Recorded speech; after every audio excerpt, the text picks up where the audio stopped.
Сәлем достар. Бүгін көзәйнектің 3-ші шығарылымы. Подкастымыздың тақырыбы әлемді кітап оқитындар басқарады.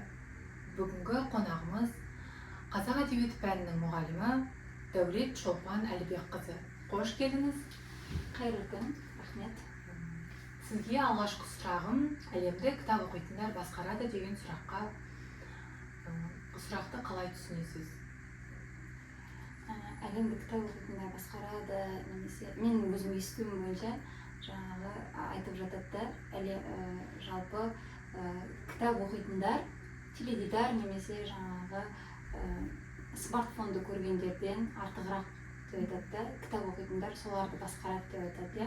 Енді мен өзімнің еңбек тәжірибеме болғанда әдеби шығармаларды оқыған кезде жаңағы студенттер бұрын мен колледжде жұмыс жасап студенттермен жұмыс жасағанмын. Сондай кезде жаңағы студенттер шығарманың көптігінен оқығысы келмейді де, андай фильмнен болмаса жаңағы киносын көріп келеді де, жаңағы қысқаша мазмұны осылай болды деп айтқанды жақсы көретін болды. Сосын жаңағы студенттер екі неге бөлінеді да, олар біреуі кітап оқығандар, біреуі жаңағыдай кинодан көріп алғандар. Содан кейін жаңағыдай кереғар пікірлер пайда болады да, жоқ, кітапта ол жер жоқ қой, жаңағы кітапта бұлай жазылмаған, ондай болмаған деген сияқты кереғар пікірлер болады да. Содан кейін жаңағы мен үнемі түсіндіремін, яғни кітапта ой ол толық жазылады, толық ой жеткізіледі кітапта. Ал жаңағы теледидарда фильм ретінде түсірілсе, кино ретінде түсірілсе, ол қанша дегенмен кітаптағы барлығы бірдей жазылмайды. Жаңағы режиссердің сценарийіне байланысты, ойына, идеясына байланысты міндетті түрде ол қысқартылады. Яғни теледидардағы нәрсе ол уақытқа тәуелді болады да, қысқартылып қалады деген сияқты. Ал кітап оқыған кезде ой жеткілікті, үтір нүктесіне дейін барлығы жазылады. Сондықтан да әрқашан кітап бірінші орында деп ойлаймын. Бәрібір кітап ешқашан, теледидар ешқашан кітаптың орнын баса алмайды деп. Өзіңіз мұғалімсіз, жалпы жас ерекшелігіне қарай оқушыларға қандай кітап ұсынар едіңіз? Мысалы жанрларына қарай және де жас ерекшелігіне қарай. Жас ерекшеліктеріне қарай, жалпы өзім қазіргі таңда жас ана ретінде жаңа кішкентай қызыма 3 жасынан бастап ертегілер оқи бастадым. Баланың қызығушылығы ояна бастады. Ең бірінші мен мән бердім сөздің, сөйлемнің мағынасын түсінуіне мән бердім. Жалпы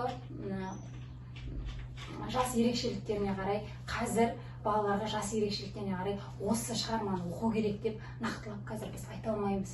Себебі қазіргі таңда біздерде бір сыныпта оқитын баланың екі түрлі деңгейі болады да, ол жастары бірдей бола берсін, бір сыныптың ішінде отыра берсін. Бір бала өзінің жасымен дамып келе жатса, бір бала кешеуілдетіп те мүмкін. Ол қазір біздің қоғамда белең алып тұрған мәселе да. Сондықтан да дәл осы шығарманы оқу керек деп қазір нақтылап айта алмаймыз. Мысалы, өз басым нақтылап айта алмаймын. Бірақ жаңағы 5-6 сынып оқушыларына мен үнемі жаңағы Сайын Мұратбековтың «Жусан иісі» шығармасын оқуды кеңестікке беріп жүрмін. Одан кейін 9, 10, 11 сыныптың оқушыларына көбіне әдеби, сосын әдеби, оның ішінде тарихи шығармаларды оқуға кеңес беремін. Себебі жаңағы біздің жастарымыз тарихымызды білсе екен деп ойлаймын. Себебі жаңағы біздің мектеп бағдарламасында да тарихи шығармалар өте көп. Сосын жаңағы пән аралық байланыс болғасын, тарих пәнімен үнемі байланыстырып отырамыз. Осы кезеңде осындай оқиға болған деген сияқты. Сосын жаңағы оқушыларға үнемі айтудан жалықпаймыз. Қай ақын жазушыда, қай жазушы өзінің өмір сүрген қоғамы туралы жазған. Демек, ол сол қоғамда өмір сүрген, сол қоғамда болып жатқан, өзі көрген мәселелерді жазады деп соны айтудан жалықпаймыз. Сондықтан мен қазіргі жас өспірімдерге тарихты білген жақсы көрем. Жаңағы білімнің оңай жолмен келмегенін, қазақ халқы түрлі зобалаң кезеңдерді бастан өткізіп, бүгінгі жарқын кезеңге қалай жеткенін көрсеткен деп ойлаймын. Себебі қазір біздің тәуелсіздігіміздің құны жоғалып бара жатыр, еркіндігіміздің құны жоғалып бара жатыр, жастарымыз түсінбей бара жатыр деп ойлаймын да. Оның ішінде жас, мектеп жасындағы балдар, студенттер деп айта алмаймын. Ол жастың ішіне шыны керек біз де кіреміз. Керемет, рахмет. Келесі, оқымайтын ел отар болады дейді. Осы сұраққа қалай жауап берер едіңіз? Оқымайтын ел отар болады. Енді осы айтып жатырмын ғой, тарихи шығармалар деп айтып жатырмын да. Біз білеміз, жаңағы өткен замандарда, небір қилы замандарда біздің жаңағы құйтырқы саясаттың, орыстардың сайқал саясатының басты мақсаты жаңағы қазақты қараңғы қылу, отар қылу болды да. Яғни біз олардың боданында болған жаңағы халық болғаннан кейін олар деген қазақ тарихын білмеу керек, қазақ тілін білмеу керек, қазақтың қаншама зиялы ұлт зиялыларын жаңағы ұлтшыл, халық жауы деген атақпен мысалы көкке ұшырып жіберген ғой былай қарағанда. Ал біз ол зиялылар болмағанда біз әлі отар болып отырар ма едік деп ойлаймын да. Себебі ол кісілер біздің қазақ даласына оқу ағартуды қалай алып келді, солай біз отарлықтан босадық деп ойлаймын да. Ал егер әлі де қазақ даласына оқу ағарту келмеген жағдайда біз бүгінгі күнге дейін отар болып отыруымыз ғажап емес еді. Бұның барлығының бірден бір себебі осы оқу ағартуда деп ойлаймын. Жалпы оқу туралы болсын, тәуелшілдік туралы болсын, адамдық туралы болсын, адамгершілік туралы болсын, біздің ұлы Хакім Абайдан артық ешкім жазбаған ғой жалпы. Бірақ біздің жаңағы оқу ағарту туралы көптеген шығармалар бар. Білімнің, оқудың біздің осы қазақ даласына қандай қиыншылықпен келгендігі барлығы ол шығармаларда, біздің әдебиеттерімізде тұнып тұр. Тек оны жаңағыдай сезініп, қадірін біліп оқу керек та, түсіну керек сол. Оқымайтын ел отар болады дейді. Осы сұраққа қалай жауап берер едіңіз? Оқымайтын ел отар болады. Енді осы айтып жатырмын ғой, тарихи шығармалар деп айтып жатырмын да. Біз білеміз, жаңағы өткен замандарда, небір қилы замандарда біздің жаңағы құйтырқы саясаттың, орыстардың сайқал саясатының басты мақсаты жаңағы қазақты қараңғы қылу, отар қылу болды да. Яғни біз олардың боданында болған жаңағы халық болғаннан кейін олар деген қазақ тарихын білмеу керек, қазақ тілін білмеу керек, қазақтың қаншама зиялы ұлт зиялыларын жаңағы ұлтшыл, халық жауы деген атақпен мысалы көкке ұшырып жіберген ғой былай қарағанда. Ал біз ол зиялылар болмағанда біз әлі отар болып отырар ма едік деп ойлаймын да. Себебі ол кісілер біздің қазақ даласына оқу ағартуды қалай алып келді, солай біз отарлықтан босадық деп ойлаймын да. Ал егер әлі де қазақ даласына оқу ағарту келмеген жағдайда біз бүгінгі күнге дейін отар болып отыруымыз ғажап емес еді. Бұның барлығының бірден бір себебі осы оқу ағартуда деп ойлаймын. Жалпы оқу туралы болсын, тәуелшілдік туралы болсын, адамдық туралы болсын, адамгершілік туралы болсын, біздің ұлы Хакім Абайдан артық ешкім жазбаған ғой жалпы. Бірақ біздің жаңағы оқу ағарту туралы көптеген шығармалар бар. Білімнің, оқудың біздің осы қазақ даласына қандай қиыншылықпен келгендігі барлығы ол шығармаларда, біздің әдебиеттерімізде тұнып тұр. Тек оны жаңағыдай сезініп, қадірін біліп оқу керек та, түсіну керек, солай түсіну керек деп ойлаймын. Француз жазушысы Анри де Бальзактың бір сөзі бар. Бүкірейген адамдар тұратын елде тұрудың өзі айып дейді. Яғни бұл жерде айтылатын мәселе қазіргі таңда бізде белең алып жатырған қаржылық сауаттылық. Яғни шетелде мысалы қаржылық сауаттылық жақсы дамыған болса, біздің Қазақстанда ол күрт бәсеңдеп тұр, иә? Яғни қаржылық сауатсыздық деп айтсақ болады. Сол туралы айта кетсеңіз, яғни біздер тойшыл халықпыз, көп ысырапшылдыққа жол беріп жатырамыз, иә? Яғни сол жағынан өзіміздің жаңа не дедіңіз, бүкірейген елде тұрудың өзі түк жүретін адамдарға айып дейді, иә? Анри де Бальзактың сөзі. Бұл сөзді мен былай түсініп отырмын да, ерекше болудан қорқу деп түсініп отырмын. мүмкін. иә, ерекше болудан қорқу. Қазір необычный дүние жасасақ, немесе адамдардан бір басқаша бір ерекшеленіп тұрсаң, басқаша бір пікірлер қалыптаса бастайды адамдардың арасында. Себебі неге? Біздің менталитетімізде бір қалыпты нәрсе қалыптасып қалған, бір қалыпты өмір деген. Енді қаржылық сауаттылыққа байланысты еш нәрсе айта алмаймын. Қазір енді бір адамдар енді адамдар әртүрлі ғой. Қаржылық сауаттылыққа байланысты еш нәрсе айта алмаймын. Бірақ жаңағы бүкірейген елде түк жүрудің өзі айып деген. Айналамызда адамдардың барлығы қате істеп жатқанда, біз бір нәрсені дұрыс істеп қалсақ, біз соны айып көреміз да. Біз жаңа ерме халықпыз ғой негізі. Ерме халықпыз, соған да байланысты айтылған шығар. Бірақ адам өзінің жан қалауы нені қалап тұр, сол нәрсеге баруға жаңағы кейде жұрттың сөзі жібермей қалып жатады, жұрттың көзі деп жатады да, жаңағыдай жұрт бүйтіп қалмай ма, жұрт сөйтіп қалмай ма деген пікірге тәуелді болып қалады да. Жоқ, бүкірейген халық жүрген жерде түк жүру айып емес деп ойлаймын. Ол әр жаңағы досым отырған жерге мен қазір уақытым жоқ, бара алмаймын, мен осындай шаруамен жүрім деп айтуға ұялады да адамдар. Жоқ, мен көңіліне қарайды да, көңіліне қарайды. Бірақ адамдар бұл жерде біздер айтамыз, сыйлап тұр деп те қате түсініп жатамыз да. Сыйлап тұрғасын солай жасап тұр ғой деп айтуы мүмкін да біреулер. Жоқ, бұл жерде кейде шынайылықта жетпей қалады адамдарда.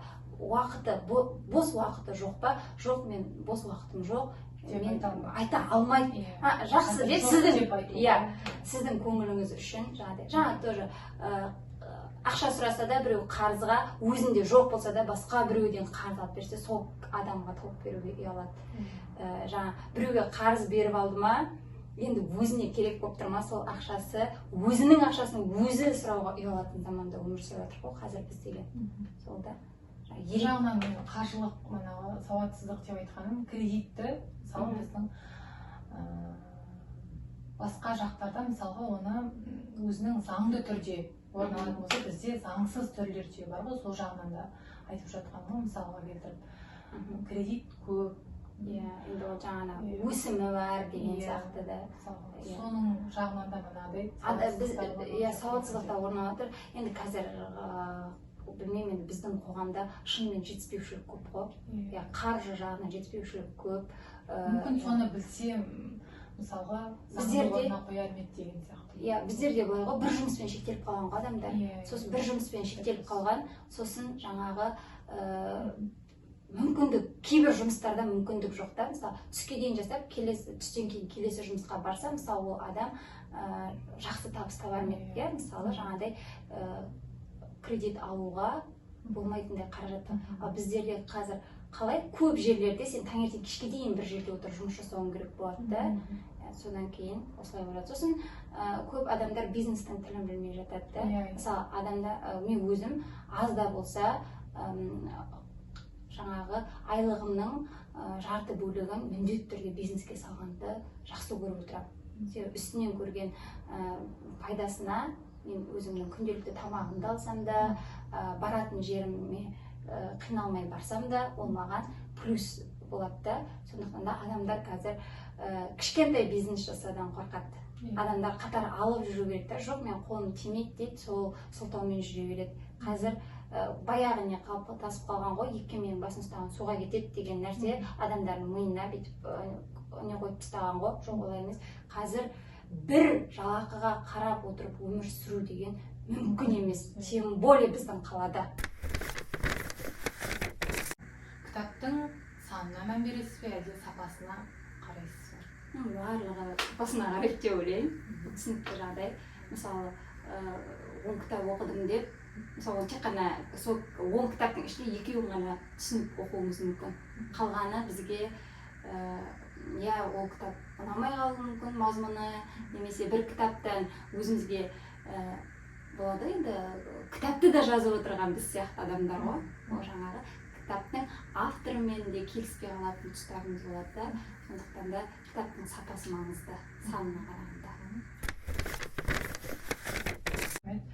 Келесі, жалпы осы өзіңіздің табиғатыңызда қандай жанрларды, авторы, шығармалары, сол туралы айтсаңыз, өзіңізге ұнайтын, өзіңіздің сүйіп оқитын шығармаларымда мен енді жаңа сөздің басынан бері айтып жатырмын ғой, әдеби шығармалар, көбіне әдеби шығармалар, және қазақ тілінде оқимын тек қана, және тарихи шығармаларды оқыған жақсы көремін. Себебі тарихи шығармалармен қатар тарихты салыстыра отырамын. Себебі жаңағы айтып тұрмын ғой, сабақ барысында өзімнің еңбек жолында мен соны пайдаға асырамын да. Себебі жаңа тарихи шығармаларды оқып алдым ба, ол кезеңде тарихпен міндетті түрде осындай жылдар осындай кезең болған, соған байланысты осы шығарма жазылған деген сияқты балаларға түсіндіру үшін, балаларға қызықты болу үшін, балалар осы шығарманы сол тарих үшін оқиықшы деген мақсатта не істеу үшін үнемі мен сол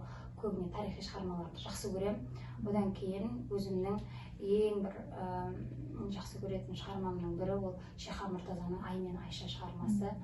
Онда жаңағы қалай айтсам болады, қиыншылықтарға төзіп, жаңағы еңсесін түсірмей, жаңағы адамгершілік, адамдық, адалдыққа үйрететін, бір әділдікке үйрететін бір тәрбиелік мәні бар шығарманың бірі осы.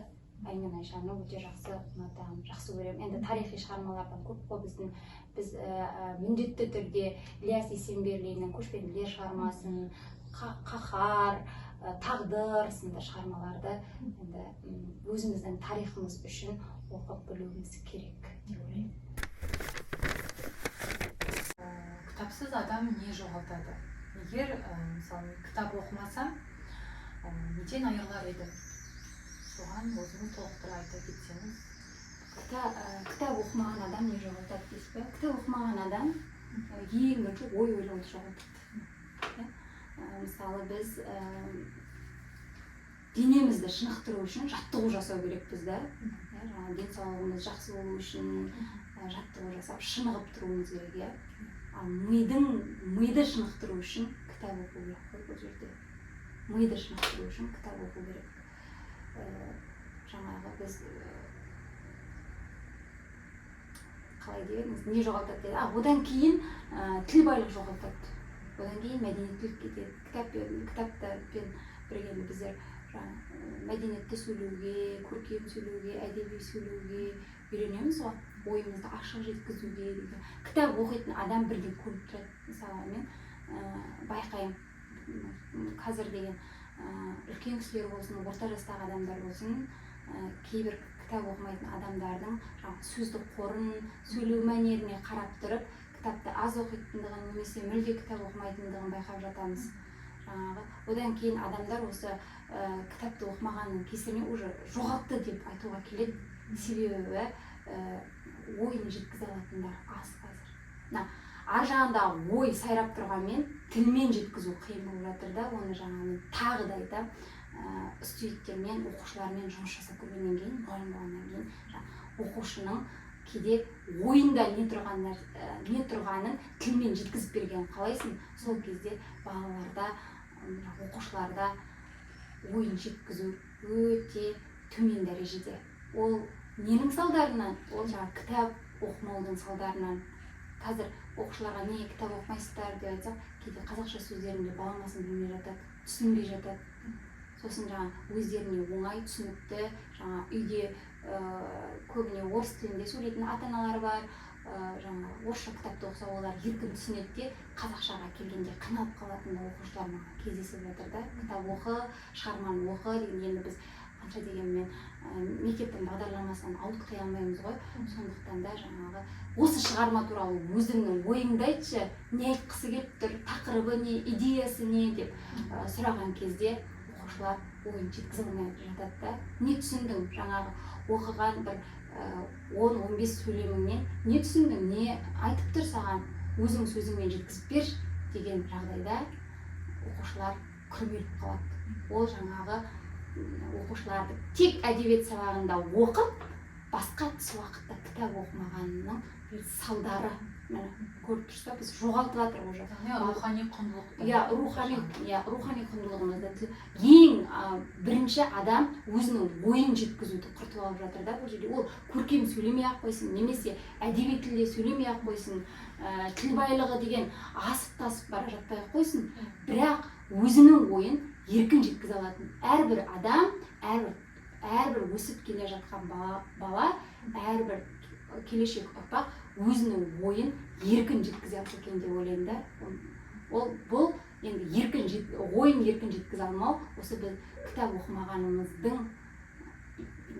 кесірінен жоғалтып алып жатырған дүниеміз, солай ойлаймыз. Қандай кітаптарды оқымауға кеңес бересіз? Мысалға айтатын болсам, қазіргі таңда оқушыларда психологиялық жағынан суицидқа әкеліп жатырған әртүрлі қоғамдық мәселелер орын алып жатыр, иә. Соларға мынадай зорлық-зомбылық, соған қатысты мысалға шығармаларда жоқ емес, бар. Барлық шығарма бірдей емес, барлық еңбектер, барлық оқулықтар бірдей жақсы болып кетпесе, оның ішінде оқымауға кеңес беретін шығармалар да бар. Жаңағы айтқан мәселем ғой, жазушы ол өзінің көргенін, өзінің өмір тәжірибесінен жазады да. Мысалы, қандай қоғамда өмір сүріп жатыр. Мысалы, біз соғыс туралы шығарма жаза алмаймыз ғой. Бізге жаз десе де, біз қанша жерден мықты жазушы болсақ та, біз соғыс туралы жаза алмауымыз мүмкін, себебі біз ол жылдарда болған жоқпыз, өмір сүрген жоқпыз, көзбен көрген жоқпыз деген мәселе тұрады.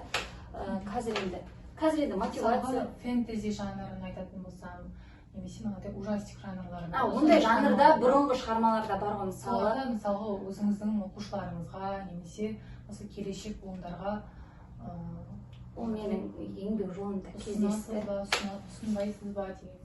Еңбек жолымда кездесті. Енді біздер жаңа айтып жатырмын, бәрібірде мектеп бағдарламасына бағынамыз ғой. Сондықтан жаңа кейде мектеп бағдарламасында жаңа Бақытсыз Жамал сынды, Ақбілек, жаңағы Қорғансыздың күні бар, Мағжан Жұмабаевтың Шолпан шығармасы бар да, Шолпанның күнәсі, соның Қалың мал, сол шығармалар негізі жаңағы нәпсіні оятатын шығармалар қатарына жатады. Әсіресе жасөспірімдердің арасында. Мысалы, біз Ақбілекті бірінші курстың студенті деген ол неше жаста? 14-15 жаста да, где-то. Мысалы, ең жасөспірім жастағы, подросток жастағы балдар. Мысалы, біз сол шығарманы оқытамыз да. Ол мысалы оқушы, ол студент, ол оқырман, ол жаңағы кітапты оқып отырған оқушы, студент, ол түсінсе жақсы. Кезінде қазақ қыздарының басында осындай нәрсе болған деп түсінсе жақсы. Қазір ойдың таяздығының кесіріне олар басқаша түсінеді. Сондықтан да негізі бұндай шығармаларды жаңағы барынша шектеу керек деп те айта алмаймын енді. Білу керек қой, тарихта сондай нәрсе болғанын білу керек қой, бірақ қазіргі жастар дұрыс түсінбей жатады. Айтып тұрмын ғой, шығарманы тәрбиелік мәнінен дұрыс түсінбеген жағдайда осындай нәрселер орын алады. Жаңағы біздер кейде шығармаларды оқып отырып, кейде немесе әдебиеттерді қарап отырып, біз ойлаймыз да, мына шығарма бұлардың жастарына келмейді екен. Кейде мұғалім де қинап қалады да, балдарға түсіндіру үшін ол шығарманы, жаңағыдай мына жастарына бармайды екен деген сияқты айтып жатамыз да. Сондықтан да жаңағы әлі де әдебиетті саралап, сараптау керек шығар жас ерекшеліктеріне қарай. Себебі жаңағыдай әр адам өзінің түсінетін шағында оқу керек шығармалар бар. Ол жаңағы оның бірі жаңағы айтып жатырмын ғой, біздің қазақ қыздарының басында болған Зобалаң, жаңағы Оң қол бар, одан кейін Ұлы Отан соғысы жылдарындағы болған оқиғалар бар. 86 жылдар бар, оларды да мысалы көп айтылмайды. Қайрат Рысқұлбековтың мысалы қазір оны да мектеп программаларынан алып тастап жатыр. Жаңағы желтоқсанның 16 желтоқсан біздерде атам десең атыңдар деген нәрсемен тек жаңағы көрсетілген ғой, жаңағы қыз бала жаңағы көріністі көрсетеді да, қанша шараларды қойып жатады, сол көріністі қайталап көрсете береді да. Ол енді қазір ол оны да білген дұрыс шығар, білген дұрыс, бірақ жаңағы қайталап оны көрініс ретінде қоймасын деген ғана шектеу ғой. Бірақ мүмкін мынандай пародия ұқсатып, пародия ұқсатып, ирониямен болғасын мүмкін алып тастау керек деп айтқан. Себебі жаңа айтып жатырмын ғой, біздің қоғамда дәл ондай жағдай болмағасын оны ешкім түсінбейді. Қазір ол Қайраттың рөлінде ойнап тұрған оқушы немесе студент жаңа қызыл бір нәрсені жағып алады да, жаңа бинтпен басын орап алады да, тек ойнап шығады болды. Ол кездегі Қайраттың жағдайын шынымен ол сезіне алмайды да. Сол нәрсені болмасын деп шектеу қойғанына мен мысалы келсем. Бірақ Қайрат Рысқұлбеков, Сабира жаңағыдай біздің тәуелсіздік үшін құрбан болған жастарды, ержүрек жастарды білу, атын білу, ол енді әбестік емес. Әрине білу керек, тарихты білу керек, жаңа айттым. Мүмкін тек мынандай еске алу ретінде. Еске алу керек, өткізуге болады, бірақ жаңағыдай көрініс ретінде қойып, жаңағыдай сомдау ол өте қате деп ойлаймын. Енді ол мысалы жаңағы біздерде драма дегенде жанр бар ғой, әдебиетте. Кейбір шығармалар қойылым ретінде көрсетіліп жатады да, оны жаңағы өзінің мамандары бар да, спектакльде ойнайтын актер, актрисаларымыз бар деген сияқты. Бірақ олар жекке жетеді. Олар жекке жеткізеді. Себебі оларда білім бар. Ол тұрғыда білім бар. Сондықтан да жаңа әдебиеттегі шығармаларды көрініс қылып қою үшін, немесе тарихтағы болған нәрсені көрініс қылып қою үшін сол жаңағы актер, актрисалардың ғана құқығы бар деп ойлаймын да. Жаңағыдай балдардың сана сезімін басқа жаққа бұрып, қазақтың бәрін қырған, жаңағы тәуелсіздікті бізден алып қойғысы келген, олар болмаса жаңа біз тәуелсіздік ала алмай қалатын едік деген сияқты басқаша бір үгіт-насихат сияқты. Сананы уламау керек те. Жаңа мен айтып жатырмын ғой, ол тереңнен түсінетін оқушылар болатын болса, немесе студент тереңнен түсінетін болса, онда мақұл дер едік. Қазір біздің енді білмеймін, артық кетсем кешірер, бірақ қазір қоғамда ойы таяз адамдар көп. Ол жаңа айттым ғой, мен оқушылар, студенттер деп бөлмеймін. Ол ой таяз адам ішінде, ол орта жастағы адамдарда болуы мүмкін. Жастар деп айтқанмен де, ол жастардың ішіне біз де кіреміз деп айтып жатырмын да. Сондықтан қазір жаңағы ойы терең адамды, тереңмен ойлайтын адамдарды қазір кездестіру енді өте қиын деп ойлаймын. Қуыс кеуде, бос өмір деген пікірге қалай жауап берер едіңіз? Қуыс кеуде, бос өмір деген. Жалпы бұл сөз адамның рухани жан дүниесіне байланысты айтылған сөз ғой. Қуыс деген сөздің өзінің мағынасы тар деген мағынаны білдіреді. Ол жаңағы біз бір нәрсені үйренбесек, оқымасақ, білмесек, өмірден тәжірибе жинамасақ, тек жаңағы күнделікті бір қалыпты өмірмен жүре беретін болсақ, рухани азық жинамасақ, жаңағы бос тұрған құтыдан, бос тұрған коробкадан ешқандай айырмашылығымыз болмайды. Біздер кітапты да айтамыз ғой, кітап бізге рухани азық ретіндегі құрал деп айтамыз да. Сондықтан жаңа адам қуыс кеуде болып қалмау үшін өзі не істеу керек, жаңағыдай білім алу керек, оқу керек, бір нәрсені үйренсем деу керек. Ол жаңағы қуыс кеуде адамның білімі болмаса, немесе жаңағы адамгершілігі болмаса, адамдық тұрғыдан да ойлай алмаса, ол жаңағы біреулерге жақсылық жасауды да білмеуі мүмкін, жаңағы біреулердің ала жібін аттап кетуі мүмкін деген сияқты. Сондықтан жаңағы қуыс кеуде бос өмір сүрмеу үшін адамдар өмірде өздерін рухани байыта түсу керек, жақсылықтарды үйрену керек, ол тек білім алу керек, білімді болу керек деген емес, осы өмірде адами құндылықтардың барлығын өзінің бойына сіңіре білу керек, жақсы қасиеттерді үйрену керек. Бұда бізде үйрен де жирен деп қуыс кеуде болып тек бір сарынды өмір сүріп жүре бермей, андай алға қарай дамып, мен қалай өмір сүрсем жақсы өмір сүремін, мен адамдардың ортасында қалай өзімді ұстаймын деген сияқты жаңағыдай өмірден көп өмірді көп сүргенде емес, өмірден көп тәжірибе алғанды тыңда деп айтады ғой. Сондықтан да қуыс кеуде болмай, қуыс кеудемізді кеңейте беру өзіміздің қолымызда деп ойлаймын. Ол үшін жаңағыдай рухани баюға ұмтылуымыз керек. Келесі жас ерекшеліктеріне қарай оқушыларға, келешек жастарға, оқырман сүйер қауымдарға, оқырмандарға өзіңіз осы кітапты қалай сүйіп оқуға болатыны туралы өзіңіздің құпия лайфхактарыңызбен бөліссеңіз. Лайфхактар білмеймін, көп адам өзі қолданатын шығар. Ең бірінші жаңағы кітап оқыған кезде үнемі қалам мен карандашты қолымызға ұстап отырамыз ғой. Себебі жаңағы кітапты біз жаттап оқымаймыз, жаттап ала алмаймыз да. Ол жаттап оқыған бір бөлек, түсініп оқыған бір бөлек. Сондықтан жаңағы керек тұстарын біз не істеп отырамыз, міндетті түрде белгілеп отырамыз, иә. Себебі ол нәрсе ертең маған керек деген мақсатта да соны түртіп отырамыз. Одан кейін кітапта оқып келе жатқан нәрсені өзіңнің мысалды өз өміріңе көре білу.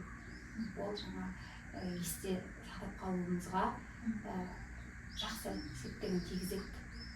Себебі кейде біз кітапты оқып отырамыз да, кітап ашық тұрған кезде бәрін түсінген оққан сияқты боламыз да, кітапты жауып тастағаннан кейін барлығы ойымыздан шығып кететін сияқты сезімде боламыз ғой, расымен де.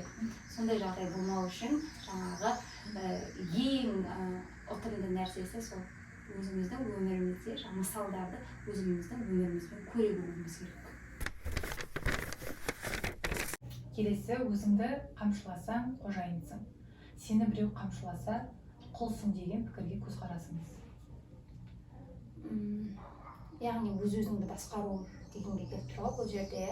Жаңа адамдар өзін өзі қамшыласа, мен алға қарай дамуым керек, мен алға қарай ұмтылуым керек, өз-өзімен жұмыс жасаса, ол өзіне өзі қожайын. Ал егер біреу оны қамшыласа, жаңа біреу қамшылау деген қазіргі таңда мотивация ғой.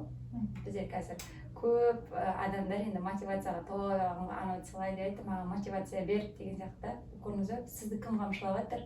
Өзге біреу қамшылап жатыр да, демек сіз құлсыз. Адам ең бірінші өзі ұмтылу керек. Өзіне өзі адам мотивация бере алу керек. Себебі адам басқа адамға қарағанда өзіне не керек екенін өзі жақсы біледі. Ал өзін таба алмай жүрген, өзін өзі түсіне алмай жүрген адамдар енді басқа біреудің пікіріне зәру. Яғни жаңағы айтып отырсыз ғой, біреу қамшыласа құлсың деп айтып отырсыз да. Яғни біреудің ақылын тыңдау, біреумен үнемі кеңесіп отыру, кеңес сұрау, біреуден өзінің ойын жасайын десе кішкене қорқа соқтап деген сияқты да, ондай адамдарда кездесіп жатады ғой. Сондықтан біз кейде жанымыздағы адамдар, ой, неге олай жүрсің, солай тек жасап тастамайсың ба, тез жаңағыдай қалай айтсам, жетістікке жету үшін бүйтпейсің бе, сөйтпейсің бе деп ол кісіге оңай болуы мүмкін да. Сіз қиналып тұрған нәрсе ол басқа адамға оңай болу үшін де сізді қамшылап жібереді да. Ондай қамшылаудан да жетістікке жетіп жатқан адамдар бар шығар. Бірақ өзге біреудің қамшылауы мен өз-өзіңді қамшылау ол екі бөлек нәрсе. Яғни жаңағы өзің үшін керек нәрсені бірінші біліп алуың керек, сосын алға қарай ұмтылуың керек, алға қарай дами түсуің керек, өзіңді жаңағы мен осы нәрсеге жетем деген нәрсеңді өз-өзіңді қамшылап арқылы жетсең, онда сен өз өміріңнің қожайынысың. Кітап оқу дәстүрі отбасыңызда қалыптасқан. Енді қалыптасқан деп өтірік айтпай қояйын. Біздерде мен де жолдасым да қазақ тілі әдебиеті пәнінің мұғалімімін, мен де қазақ тілі әдебиеті пәнінің мұғалімімін. Жаңағы біздер бір осы шығарманы оқиықшы деп, я болмаса осы кітапты оқиықшы деп айтатын кездеріміз сирек кездеседі. Неге? Себебі жұмыс барысында таңертең кешке дейін бала оқытатын болғасын,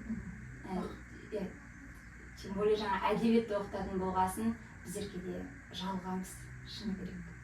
Бір нені сарын бізге кітап оқу бір сарынды өмір сияқты болып елестеп кетеді. Себебі жаңа біз шығармалар туралы жиі айтамыз, бір шығарманы басқа шығармамен салыстырып айтамыз деген сияқты, оны талдаймыз. Сол шығармалардан жалыққаннан кейін кітап оқуға да зауқымыз соқпай қалатын кездер болады. Бірақ енді міндетті түрде еңбек демалысымызда, жазғы мезгілде міндетті түрде өзімізге осы кітаптарды оқиықшы деп бір 4-5 кітапты арнайлап алып оқуға тырысамыз. Енді тіл маманы болғаннан кейін кітап оқымай отыру тағы да болмайды, әбестік деп ойлаймын.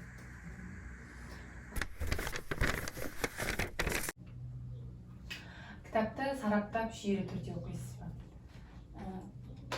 Кітапты мен өзі кітап оқығанымды қалай айтсам екен, бір кітаптар жаңағы қызық болып жатса, қызығарлықтай, ары қарай не болады екен, бұл шығарма немен аяқталады екен деген жаңағыдай тынымсыз ойлар мазалай беретін болса, онда кейде кітаптарды бірден оқып шығамын. Білмеймін, кітап оқығасын мүмкін бірден түсінеміз бе, жаңағыдай. Сол үшін бірден оқып шығатын кездерім де болады. Ал енді ол кітапты оқып отырып, кейде есінеп кететініміз бар, сананы тұрмыс билейді деп, тұрмыстық жағдайымызды ойлап кететініміз бар, бүйтуім керек, сөйтуім керек еді деп, сондай ойлармен ойым шашырап кетсе, онда ол кезде кітап оқуды доғара қоямын. Келген жерімнен белгілеп, қай жерге келдім, сол жерден белгілеп, кітапты қоя қоямын. Оны енді кері қолға алып, уақыт өткеннен кейін қолға алып, ары қарай жалғастыруды беттесем, онда жаңағы алдыңғы оқығандарым есімде қалды ма, қалған жоқ па, соны бір қарап аламын. Есімде қалатын болса, әрмен қарай жалғастырып оқи берем. Ал егер ұмыту құрап қалып, жаңа жерде қандай болып еді деген сияқты сұрақтар мазалап жатса, онда алдыңғы беттерін тағы бір шолып оқып шығамын. Одан кейін ары қарай кітапты жалғастырып оқимын. Бірақ мен кітапты әр жерінен оқу, мынаның тақырыбы күшті екен, осыны оқиыншы деген сәттерім болмайды. Басынан бастап соңына дейін. Рахмет. Сіз кітапты кітап дүкендерінен сатып алып оқисыз ба, әлде кітапханаға жазылып оқисыз ба? Кітапханаға жалпы мен бала кезімнен кітапханаға жиі баратынмын. 2-ші сынып оқығаннан бастап кітап оқыдым. Мектеп кітапханасынан, одан кейін жоғары сынып 6-ші сынып, 7-ші сынып оқығаннан бастап ауылдық кітапханаға баратын болдым. Бізде ауылда 2 кітапхана болатын, біреуі мектеп ішінде, біреуі округтық кітапхана болатын болды. Сол 2 кітапханада жүретінмін. Енді оқушы кезімде кітапханадан оқитынмын, жазылып, кітап алып солай оқитынмын. Ал студент кезімізде енді өзіміз филология мамандығына түскеннен кейін сабағымыздың барлығы сол әдеби шығармаларды оқумен өтеді ғой. Кітаптан бас алмай кететін кездер, ол кезде де жаңағы университет кітапханасынан кітап алып, таба алмай жатсақ, осындай облыстық кітапханалардан, қалалық кітапханалардан кітап алып, шығарманы оқығымыз келсе де оқып, оқымағымыз келсе енді бәрібір сабақ тапсыру керек, солай оқып жүрдік. Ал енді жұмысқа кіріп, дипломымызды алғаннан кейін расымен тек қана жаңағы қазақ тілінің грамматикасы деген өзімізге керек оқулықтарды ғана алып жүрміз кітапханалардан. Ал былайғы әдеби шығармаларды өзіміздің жаңағы оқығымыз келген шығармаларды жұмысқа тұрғаннан кейін сатып алып оқиды екен. Кітапты қазіргі таңда, енді қазіргі кезде сатып алып оқимыз. Осы бүгінгі подкастымызға қонақ кәде ретінде өзіңіздің жыр шумағыңызды оқып берсеңіз. Енді мені ақынның жары ретінде танитындар аз болар. Бірақ енді өзімнің қалам тербеген рас, ол мектеп қабырғасында. Одан кейін өлеңнің құрылысын түсінгеннен кейін, өлеңнің не екенін түсінгеннен кейін, ақындық өнерді түсінгеннен кейін біздердікі тек жай шимаждау екен. Ол ақындық қасиет деген Алладан тікелей берілетін бөлек бір қасиет екенін түсіндік. Біздер тек жаңағы қара өлең ұйқасымен ұйқастыра алатын болғасын тек жаза бергенбіз ғой. Бірақ жаңа оқушы кезінде газет беттерінде жарияланып жүрген өлеңдерім болды. Енді қазір өзімнің бір Рахымжанның жаңа өлең Рахымжанның шығарған өлеңдерінің ішінде өзімде бір жақсы көретін өлеңім бар. Соны оқып берейін сіздерге. Оны енді Рахымжанның өзі де білмейтін болар. Себебі басында білмеймін, Рахымжанның өзіне емес, өлеңіне, өнеріне ғашық болдым деп айта аламын. Себебі жаңағыдай Инстаграм желісіне фото жүктеген кезде үнемі астына өлеңдерін жариялап отыратын. Сол өлеңдерін оқыған кезде бір өлеңдерінен өзімді көргендей болып, сондай бір сезім болып жүр. 2017 жылдары деймін да.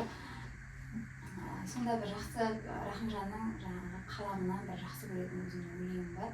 Сол өлеңді оқып берейін сіздерге. Мен сенің ғұмырыңнан жоғалғанмын, сабылып іздеуді де доғарғанмын. Жап-жарық жарты әлемде жабық бастан оңаша боп алғанмын. Жүректен нәзік жырды ұшырғанмын, қасымнан жоғалған күн. Түрмеге қамаса да бұл әлемім, өзіңді құлай сүю күнә дедім.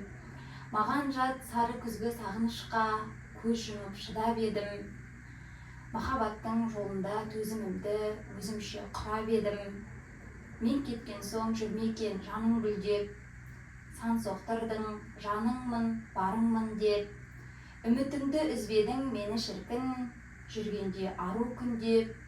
Енді маған айтпашы, керегі жоқ, сүйемін, сағындым деп, бәрі өтірік.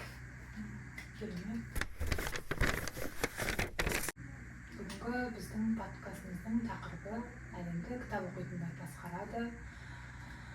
Түйіндей келе, сіздің ойыңызша әлемді кітап оқитындар басқара алады ма? Әлемді кітап оқитындар басқара алады. Ол оқылған кітаптарынан шынымен рухани азық жинай білсе, өмірлік тәжірибе ала білсе, білімін шыңдай білсе, әрине осы біздің әлемді демей осы қоғамымызды жақсы бір адамдар, жақсы бір ұрпақ ары қарай жалғастыра алады, басқара алады деп айта аламын. Яғни жаңағы кітап оқығандар бірінші өзін өзі басқара алса, ары қарай әлемді де басқару, оларға өз әлемін басқару, басқа әлемді де басқару оларға қиынға соқпайды деп айта аламын. Кітаптан жалықпай рухани азығын жинай білсе. Рахмет. Сонымен бүгінгі подкастымыз өз мәресіне жетті. Жақсы сұхбат болды деген ойдамын. Оқырмандарға ұнады деген ойдамын. Сізге рахмет, осылай өзіңіздің алтын уақытыңызды бөліп келіп, осы біздің подкастымызға өзіңіздің құнды пікірлеріңізбен бөлісіп, керемет жүйелі сұхбат болды деген ойдамын. Шақырғандарыңызға, кітапхана ұжымына мен де алғыс білдіремін. Рахмет, сау болыңыздар. Рахмет, келесі кездескенше, келесі подкастымызға дейін аман сау болыңыз.